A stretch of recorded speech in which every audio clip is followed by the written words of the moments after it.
ওনার কারামত সর্বপ্রথম যেই কারামতটা প্রকাশ হয়েছিল, বাবা শাহজালাল মুজাদ্দিদ মুনি রহমাতুল্লাহ আলাইহি নামাজের মুসল্লার মধ্যে যখন বসলেন, নামাজের মুসল্লার মধ্যে যখন তিনি বসলেন, হঠাৎ করে দেখা যায় এটা নৌকার কাজ করতেছে। তিনি নিচের দিকে যায় না, বরঞ্চ ভাসমান হইয়া তিনি নিজে পার হন নাই, 360 জনের কাফেলা নিয়া এই নামাজের মুসল্লা দিয়া সুরমা নদী পাড়ি দিলেন। জুড়ে কি সুবহানাল্লাহ বলবেন না? এই জন্য কবি বলেছেন 360 ওলি নিয়ে সুরমা নদী পাড়ি দিয়ে, 360 ওলি নিয়ে সুরমা নদী পাড়ি দিয়ে, সিলেট আসেন প্রচারিতে, সিলেট আসেন প্রচারিতে মদিনার ইসলাম। আমরা কি ভুলে গেলাম শাহজালালের নাম, আমরা কি ভুলে গেলাম শাহজালালের নাম। ইতিহাসে আজও তিনি চির অম্লান, আমরা কি ভুলে গেলাম শাহজালালের নাম। কষ্ট হচ্ছে আমার বাবাজিরা, গভীর মনোযোগ। বাবা শাহজালাল কারামতি শক্তির বলে নদী পার হইলেন। এখন প্রশ্ন হলো, আল্লাহর ওলিদের বেলায় কারামত প্রকাশ হয় কার হুকুমে? কার হুকুমে? আর আমাদের দেশে কিছু কিছু মানুষ এরা এই কথা বিশ্বাস করে না, কারামতুল আউলিয়া হাক্কুন, যে আউলিয়া কেরামের কারামত সত্য। এই জিনিসটা আমাদের দেশে দুর্বল মানুষ যারা, দুর্বল ইমানের মানুষ যারা, এরা বিশ্বাস করে না। কিন্তু ভাইয়ার আমার একটা কথা জেনে রাখবেন, আল্লাহ পাকের বেলায় যেটা প্রকাশ পায় এটা হলো কুদরত, আর নবীদের মাধ্যমে যেটা বলা হয় এটা হলো মুজেজা, আর অলিদের মাধ্যমে যেটা বলা হয় এটা হলো কারামত। এটা কি? কারামত। নবীদের বেলায় হবে মুজেজা, অলিদের বেলায় হবে কারামত, আল্লাহ পাকের বেলায় হবে কুদরত। আল্লাহ যা করেন কুদরতে ইশারায় করেন, নবীগণ যা করেন মুজেজার মাধ্যমে করেন, অলিগণ যা করেন কারামতের মাধ্যমে করেন। সুবহানাল্লাহ বলেন। বাবা শাহজালালের কারামত হচ্ছে তিনি নামাজের মুসল্লা দিয়ে সুরমা নদী পার হয়েছেন। সম্ভব কি সম্ভব না? কে চাইতে হবে? আল্লাহ যদি চায় সম্ভব হয়। কারণ দেখেন, বাবা শাহজালালের আলোচনা তো পরেই রাখলাম, আপনি বর্তমানে দেখেন আমরা যে বিমান যুগে এক দেশ থেকে আরেক দেশে যাইনিও, বিমান দিয়া এক দেশ থেকে আরেক দেশে আমরা পাড়ি দিই। একটা বিমান ছোট হইলেও একটা বিমানের মধ্যে 1 থেকে 150 জন লোক ধরে, হেলিকপ্টারে হয়তো 4 জন লোক যাতায়াত করতে পারে। কিন্তু আকাশপথে যে বিমান এক দেশ থেকে আরেক দেশে পাড়ি দেয়, একটা বিমানের মধ্যে সর্বনিম্ন 200 যাত্রী, সর্বোচ্চ 1000 যাত্রী নিয়েও বিমানগুলো আকাশপথে উঠতে পারে। পারে কি পারে না? ভাইয়ার আমার, বাংলাদেশের যেই বিমানগুলো আছে আমাদের বাংলাদেশ এয়ারলাইন্সে, আমি দেখেছি এগুলার মধ্যে প্রায় 400-450 যাত্রী নিয়ে এক দেশ থেকে বিমান আরেক দেশে যায়। তো 400 যাত্রীর ওজন কত হতে পারে? এই 400 যাত্রীর সাথে আরো এই পরিমাণ মালামালও আছে। কথা কোন ঠিক না বেঠিক? তাহলে মানুষের আবিষ্কৃত, মানুষের জ্ঞান দিয়ে প্রয়োগ করে একটা উড়োজাহাজ দিয়ে যদি আকাশপথে 400-500 যাত্রী যদি এক দেশ থেকে আরেক দেশে উড়া দিয়া যাইতে পারে, আল্লাহর ওলিগণ কারামতি শক্তির বলে তারা পানির উপর দিয়া বিচরণ করতে পারবে কি পারবে না? এই বিশ্বাস আপনাদের আছে না নাই? কিন্তু মুনাফিক বেঈমানরা এটা স্বীকার করে না। মুনাফিক বেঈমানরা আল্লাহর ওলিদের কারামত বিশ্বাস করে না। কিন্তু বাবা শাহজালাল নামাজের মুসল্লা দিয়ে নৌকা বানাইয়া সুরমা নদী পাড়ি দিলেন। নদী পার হওয়ার পরে দেখা যায় মাগরিবের টাইম হয়ে গেল। মাগরিবের সময় যখন হয়ে গেছে, তখন সৈয়দ নাসিরউদ্দিন সিপাহসালাকে বললেন, ও আওলাদ রাসূল, নদীর ওই পারে আজান দিলেন, এই পারে আজান দিব কে? আসরের আজান দিয়েছিলেন ওই পারে, আর মাগরিবের আজান দিয়েছেন নদীর পার হইয়া আরেক পারে। তিনি ওই পারে যাইয়া, বন্ধুরা আমার বাবাজিরা, মাগরিবের আজান দেওয়ার জন্য আবার কিবলামুখী হইয়া তিনি যখন দাঁড়াইয়া বলতেছেন, আল্লাহু আকবার, আল্লাহু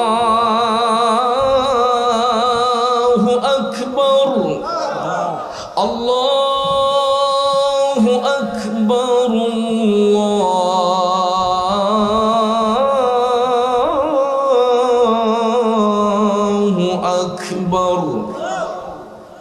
সৈয়দ নাসিরউদ্দিন বাবা আল্লাহু আকবার বলে যখন মাগরিবের আজান দিলেন, এবার দেখা যায় রাজা গোবিন্দের বাড়ির যেই বড় দালানটা ছিল, বড় গেটটা ছিল, আজানের ধ্বনিতে আল্লাহু আকবার ধ্বনির পাওয়ারে রাজা গোবিন্দের বড় দেয়ালটা অটোমেটিকলি ঠাস করে ধসে পড়ে গেছে। জোরে কি আল্লাহু আকবার বলবেন না? অস্ত্র হাতে নিয়ে প্রতিবাদ করতে হয় নাই। এই রাজাদেরকে পরাজিত করার জন্য বোমা হাতে নিতে হয় নাই, অস্ত্র হাতে নিতে হয় নাই, লাঠি হাতে নিতে হয় নাই। বন্ধুরা আমার, বাবা জিনা গো, আল্লাহর অলিগণ তাদের কারামতি শক্তির বলে আল্লাহর জিকির দিয়া, নবীর দুরূদ শরীফ দিয়া মানুষের অন্তর এমনভাবে নরম করে দিয়েছে, আগুনের কাছে মোম রাখলে যেই রকম গলে যায়, ঠিক সেই রকম ভাবে ইমানদারদের সঙ্গে বেঈমানরা যখন আইসা মিলিত হয়, অনেক সময় যাদের নসিবে আল্লাহ হেদায়েত রেখেছেন, এরা যখন অলিদের সোহবতে আসে, তখন দেখা যায় আল্লাহর অলিদের সোহবতে আসার কারণে ওই লোকটা পরশের সঙ্গে ঘষাঘষি কইরা দামি হইয়া যায়।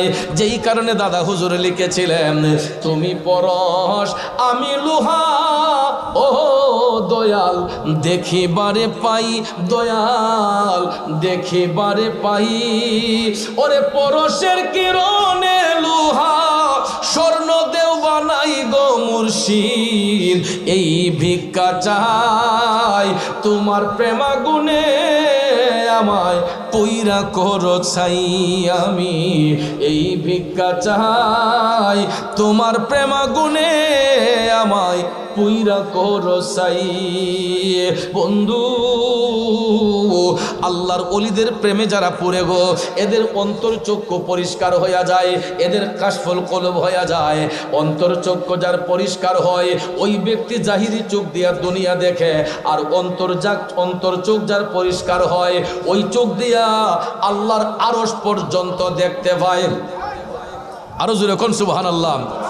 জাহিরি চোখ দিয়া হয়তো দুনিয়াটা দেখতে পারবেন, আর যাদের কাশফুল কুলুব হয়, অন্তর চক্ষু খোলা হয়, এরা শুধু দুনিয়া দেখে না, চোখ বন্ধ করলে তারা আল্লাহর আরশ পর্যন্ত দেখতে সক্ষম হয়। জোরে জোরে আল্লাহু আকবার বলেন।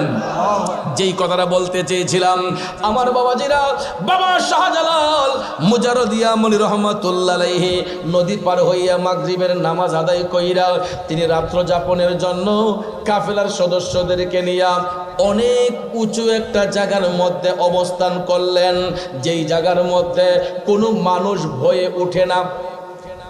জঙ্গলের উপরে, পাহাড়ের উপরে সাধারণত কোনো মানুষ উঠতে পারে? উঠতে চায়, কারণ জঙ্গলের ভিতরে পাহাড়ের চূড়ায় হিংস্র প্রাণীরা থাকে। কথা বলেন ঠিক না বেঠিক? হিংস্র প্রাণীরা সেখানে বসবাস করে, এই জন্য মানুষ ভয়ে সেই জায়গাগুলোর মধ্যে যেত না। কিন্তু যারা মৌলার প্রেমে ফানা হয়, এদেরকে জংলার বাঘেও খায়, জংলার বাঘেও খায়। শাহজালাল মুজাররদিয়া মনি রহমাতুল্লাহ আলাইহি ওনার কাফেলা নিয়ে তিনি এমন একটা জায়গার মধ্যে গিয়ে অবস্থান করলেন, যেখানে কোনো মানুষ ভয়ে যায় না, কিন্তু আল্লাহর ওলিগণ দিনের কাজ আঞ্জাম দেওয়ার জন্য, ইসলামকে প্রসারিত করার জন্য তারা জীবনের মায়া করে নাই। তারা তাকওয়া অর্জনের মাধ্যমে নবীর মহব্বত অন্তরে নিয়া আল্লাহর উপর ভরসা রেখে সেই পাহাড়ের চূড়ায় বৈশা তারা যখন জিকির করেছেন, লা ইলাহা ইল্লাল্লাহ, লা ইলাহা ইল্লাল্লাহ, ও লা ইলাহা ইল্লাল্লাহ, লা ইলাহা ইল্লাল্লাহ, লা ইলাহা ইল্লাল্লাহ, লা ইলাহা ইল্লাল্লাহ, লা ইলাহা ইল্লাল্লাহ, মুহাম্মাদুর রাসূলুল্লাহ সাল্লাল্লাহু আলাইহি ওয়াসাল্লাম। গভীর মনোযোগ। আল্লাহর ওলিগণ যখন জিকির করতেছেন, হিন্দু নদীর ঘাটের মাঝিগুলা যারা বাবা শাহজালালকে দেখেছে, তখন থেকেই তাদের মনটা আস্তে আস্তে নরম হয়েছে।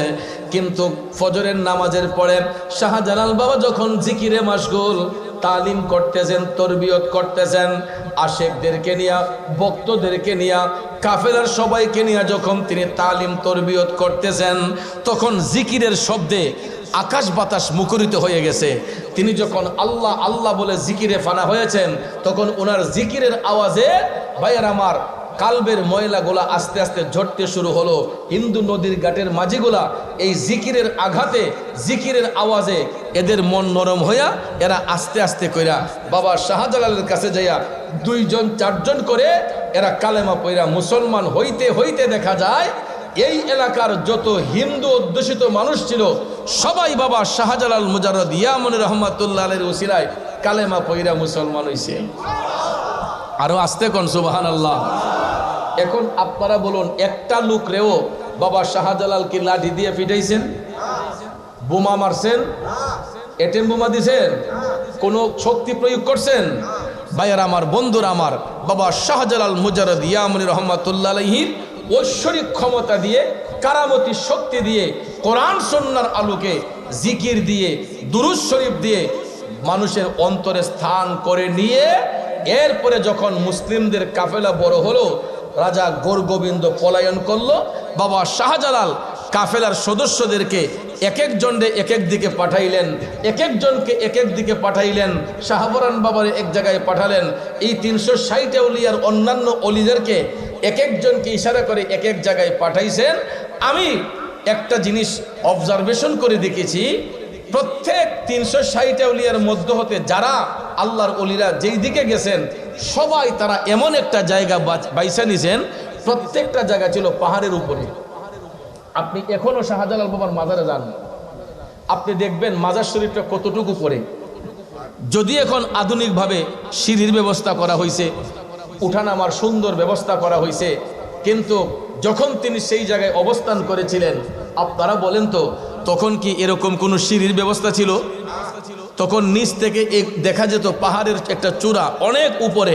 এই জায়গার মধ্যে আল্লাহর অলিগণ মৌলাকে পাবার জন্য তারা ব্যস্ত ছিলেন, তারা মুরাকাবা মুশাহাদা করেছেন। শাহপরান বাবার মাজার শরীফে গিয়ে দেখবেন ওনার মাজার শরীফটা কতটুকু উপরে। 360 আউলিয়ার এই পর্যন্ত আমি যতজন আল্লাহর অলির মাজার জিয়ারত করেছি, 360 আউলিয়ার প্রত্যেক অলিদের মাজার শরীফ উঁচু উঁচু জায়গার মধ্যে, এবং তারা এক সিরিয়ালভাবে আমি অবজারভেশন করে দেখেছি, সেই সিলেট থেকে শুরু করে আমাদের এখান পর্যন্ত বাংলার শেষ সীমানা পর্যন্ত 360 আউলিয়ার কাফেলা যারা গেছে একবারে সমানভাবে তারা এক একজন এক এক দিকে গিয়া দিনের কাজকে প্রসারিত করেছেন, দিনের কাজ আঞ্জাম দিয়েছেন। আজকে তাদের পদধূলিতে, তাদের ত্যাগের বিনিময়ে আজকে আমরা ইসলামের সুধা পান করতে পেরেছি, যাদের উসিলায় এত সুন্দর পরিবেশ আজকে আমরা পাইলাম। মূর্খ ভণ্ডদের কারণে আজকে অলিদের বদনাম হচ্ছে, এবং কিছু কিছু তৌহিদি জনতার নামে একটা দল বের হয়েছে, যারা তৌহিদি জনতার স্লোগান দিয়ে এরা আর কোনো জায়গায় যায় না, মন্দিরে হামলা করে না, গির্জায় হামলা করে না, বরঞ্চ মন্দিরে গিয়ে গীতা পাঠ করে, গির্জায় গিয়া এরা বৎসনা করে, আর আল্লাহর অলিদের মাজার গিয়া ভাঙ্গে, কোরআন শরীফে আগুন দেয়। আছে না নাই? এখন ইমান দুর্বল হয়ে গেছে কেন বলেন? আছে না নাই? যেই ব্যক্তি মাথায় টুপি, মুখে দাড়ি, পরনে পাঞ্জাবি জুব্বা লাগায়া হিন্দুদের মন্দিরে গিয়া গীতা পাঠ করতে পারে, তাদের সঙ্গে গিয়া উঠা বসা করতে পারে, আপনারা বলেন ওই ব্যক্তির মধ্যে কি ঈমান থাকে? ওই ব্যক্তির মধ্যে ঈমানের লেশ থাকে? যদি বুঝতাম ওই ব্যক্তিটা গির্জাতে যাইয়া, মন্দিরে যাইয়া কোরআন শরীফের সাফাই গাইতেছে, তাদেরকে দিনের দাওয়াত দিচ্ছে যে আপনারা ইসলামের পথে আসেন, তারপরে সেটা মানা যেত। কিন্তু গিয়ে বলে কি যে আমরা সবাই মিলেমিশে ভাই ভাই, হিন্দু মুসলিম ভাই ভাই। এরপরে দেখেন তাদের মন্দিরে গিয়ে গীতা পাঠ করে। কোনো হিন্দু ভাই কি বলেছে যে আমাদের মন্দিরে আইসা গীতা পড়েন? কোনো হিন্দু ভাই কি বলেছে মন্দিরে আইসা আমাদের গীতা পাঠ করেন? এগুলা এক্সেস বাড়াবাড়ি, এগুলার দ্বারাতে আমার হিন্দু ধর্মের ভাইরা এরা আরো বিব্রত বোধ করে। আমরা গিয়ে যখন তাদেরকে তাদের এবাদতের মধ্যে, তাদের উপাসনার মধ্যে গিয়া আমরা যখন গিয়া নাক গলাতে চেষ্টা করি, হিন্দু ধর্মের ভাইরা এরা ইতস্ততা বোধ করে এবং এরা এটা তিক্ততা বোধ করে। কথা বলেন ঠিক না বেঠিক? কারণ তারা তাদের ধর্ম পালন করুক। রসুল বলেছেন যার যার ধর্ম তারকে পালন করতে দেন। আমার দরকারটা কি আমি তাদের সঙ্গে গিয়ে উঠা বসা করব, তাদের ধর্মের সাফাই গাইব? আমি আমার ধর্মের কথা না বলে আরেক ধর্মের কথা আমি কেন গিয়ে সাফাই গাইব? কারণ পৃথিবীর মধ্যে সবচেয়ে বড় ধর্ম হচ্ছে ইসলাম ধর্ম। আওয়াজ করেন ঠিক না বেঠিক? এর চাইতে উত্তম ধর্ম আর কোনোটা হতে পারে? বলেন হতে পারে? তাহলে ভাইয়ের আমার ভুলে যাবেন না, এই দেশ অলি আল্লাহর দেশ। এই দেশে ইসলাম কায়েম করেছেন আল্লাহর অলিগণ। এই দেশে ইসলামের সুদা পান করানোর ব্যবস্থা করে দিয়েছেন আল্লাহর অলিগণ। অদ্যাবধি পর্যন্ত আল্লাহর অলিগণ যদি এই জমিনে বিচরণ না করতেন, রাজা গৌরগোবিন্দের অত্যাচারে, হিন্দুদের অত্যাচারে এখন আমরা হিন্দু সমাজে নিমজ্জিত থাকতাম। এই ভাইয়ার আমার ইতিহাস পড়ে দেখবেন, এই মুসলমানরা জমিদারদের বাড়ির সামন দিয়ে জুতা পাও দিয়ে যেতে পারে নাই। এই মুসলমানরা হিন্দু জমিদারদের বাড়ির সামন দিয়ে মাথায় ছাতা মাথায় দিয়ে যেতে পারে নাই। ছাত্রীটারে বাঙ্গা বগল লাগছে।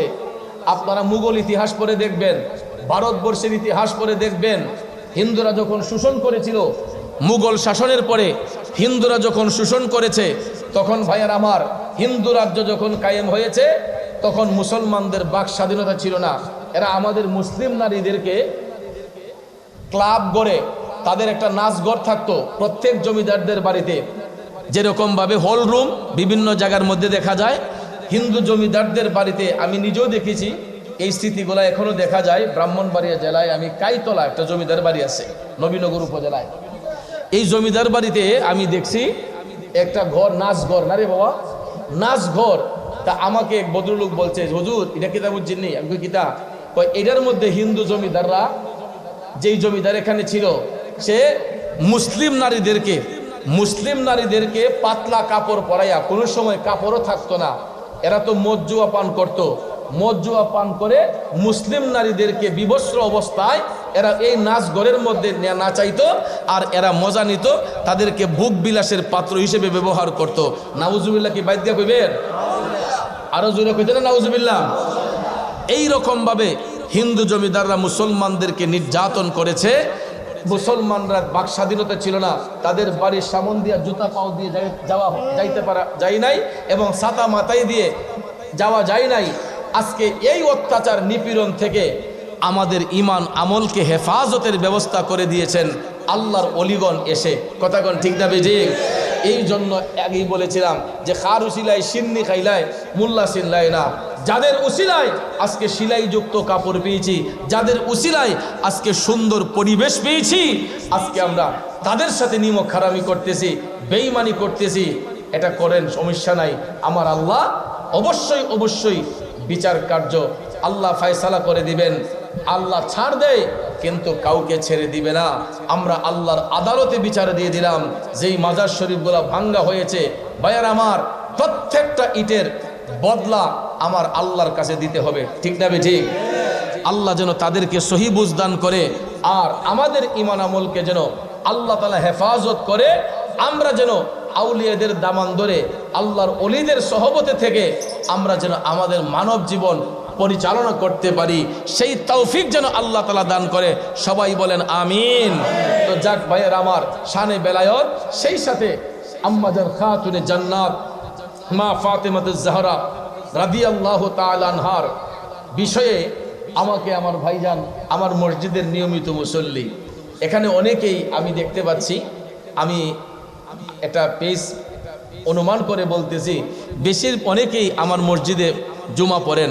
আমি সনসারা গ্রামের অনেকেই আমাকে বলেছে, হুজুর আমরা তো আপনার সাথে জুমা পড়ি। আমি ভৈরব বাস স্ট্যান্ডে আল্লামা হাফেজ তুফাজ্জল হোসেন ভৈরবী সাহিবের ওফাতের পরে সেখানে আমি খেতাবত করতেছি। তো আলহামদুলিল্লাহ এখন পর্যন্ত আমি সম্মানের সহিত এখানে আছি। আমাকে মসজিদ কমিটি সহ আমার মুসল্লিনে কেরাম যথেষ্ট পরিমাণ আমাকে ইজ্জত করেন। আমি তাদের ইজ্জত অনুসারে, তাদের দেওয়া ইজ্জত অনুসারে আমিও চলার চেষ্টা করি। দোয়া করবেন ভবিষ্যতে যাতে তাদের ভালোবাসা নিয়ে চলতে পারি। এখানে উপস্থাপক যিনি ছিলেন উনিও আমার নিয়মিত মুসল্লি। আরও অনেকেই এখানে আছেন যারা আমার সাথে জুমার নামাজ আদায় করেন। আমি প্রতিদিন জুমাতে এক একটা বিষয়ের উপর আলোচনা করি, প্রতিদিন জুমার মধ্যে এক একটা টপিক নিয়ে আলোচনা করি। তো আজকে শানে বেলায়ত এবং আম্মাজান খাতুনে জান্নাত সম্পর্কে আসলে দেখেন, বক্তার বক্তব্য শ্রুতি মাধুর্য হয় সাউন্ডের কারণে, আর শ্রোতার আকর্ষণে বক্তার বক্তব্য হয়। এই জন্য একটা আলোচনাকে গুছাতে হলে, একটা আলোচনা উপস্থাপন করতে হলে আগে এটারে স্টাডি করতে হয়, ঠিক না বেঠিক? টিচাররা যে ক্লাসের মধ্যে পড়ান, এরা হুট করে গিয়ে পড়ান না, তারা নিজেরাও আগে পড়াশোনা কইরা পরে গিয়া বাচ্চাদেরকে টিচিং দেন। তো আমরাও যখন ওয়াজের মাঠে আসি, যদি কমিটি থেকে আমাদেরকে আগে কোনো বিষয় দেওয়া হয়, তখন ওই বিষয় অনুসারে আমরা আলোচনা করি। পোস্টারটা আমি দেখেছিলাম যে আমাকে বিষয় দেওয়া হয়েছে শানে বেলায়ত। এই জন্য আমি আজকে ভেবেছিলাম যে আমি আজকে বাবা শাহজালালের জীবনী নিয়ে, যেহেতু আউলিয়া কেরামের উপলক্ষে আলোচনার কথা বলা হয়েছে, বাবা শাহজালালের জীবনী নিয়ে কিছু আলোচনা করব। এখন আমার ভাইজান আবদার করেছেন যে খাতুনে জান্নাত সম্পর্কে কয়েকটি কথা বলার জন্য।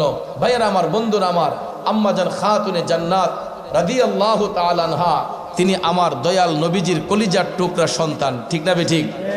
নবীজির কলিজার টুকরা সন্তান আম্মাজান খাতুনে জান্নাত মা ফাতেমাতে জাহরা আমেনা খাতুন রাদিয়াল্লাহু তাআলা আনহার ঔরসের সর্বকনিষ্ঠা কন্যা ছিলেন আম্মাজান খাতুনে জান্নাত, যার মাধ্যমে নবীর বংশের সিলসিলা আওলাদে রসুল এখন পর্যন্ত আমার আল্লাহ জারি রেখেছেন।